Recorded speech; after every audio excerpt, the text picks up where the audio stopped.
खान मना शहर मसलो अञा त शाम जो टाइम हो सजाद ऐं कयूम ऐं इहो अज़ीम जे सराया मुंहिंजे घर में जेको आहे सो मुंहिंजे छोकिरीअ खे अगवाह करे विया। मां जेको आहे सो पोइ उते निकाह छोकिरे खे घर वठी विया। उन महिल ई मां जेको आहे सो हुननि ॾे क़ुर पाक खणी वियुसि। मां खणी वियुसि किरड़ जे सर ते। उन ते जेको आहे सो मुंहिंजी घरवारी बि हुई। उहा घरवारीअ खे क़ुर पाक खणी उते जंहिं महिल पहुती त किरड़ जे सर चए थो त ही किताब या ॿारनि जा बुक खणी आई। पोइ मुंहिंजे घर वारनि हुनखे खोले ऐं पढ़ियो चई असीं तव्हांखे कोन ॾींदासीं।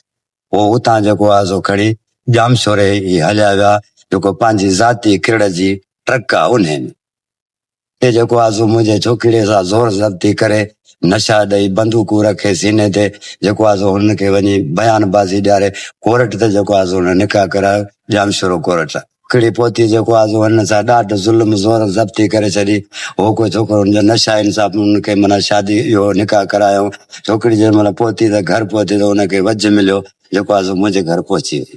कोर्ट में बयानबाज़ी जेको आहे सो छोकिरी बि मुंहिंजी हली मां वठी वियुसि। उते बि जज साहिब जे आॾो जेको आहे सो हुन बयान ॾिनो। हुन जेको आहे सो FR बि जेको आहे सो ऑर्डर इशू कयो SHO दर्स FR थी जेको आहे सो FR थी हाणे उन ते जेको आहे सो SHO दर्स अमल को बि कोन थो करे वञे थो होॾां चाह चुस्की पीए मोटी हलियो थो अचे। मूंखे चई त ॿिए ॾींहुं अचे तुंहिंजो कमु मसइलो हल थी वेंदो। जवाबदार गिरफ़्तार न थिया। छाजे करे न थिया आहिनि? जेको आहे सो हू SHO साहिब जेको आहे सो रिश्वत वठी जेको आहे सो छॾे थो उन्हनि खे। मूंखे ख़बर ॿुधाए त मूं गिरफ़्तार कया आहिनि जेको आहे सो 12 ज़मानत कराया इसे जे वजह सां। ने मुंहिंजो मुतालबो आहे त जेको आहे सो मुंहिंजी अदालत कई वञे।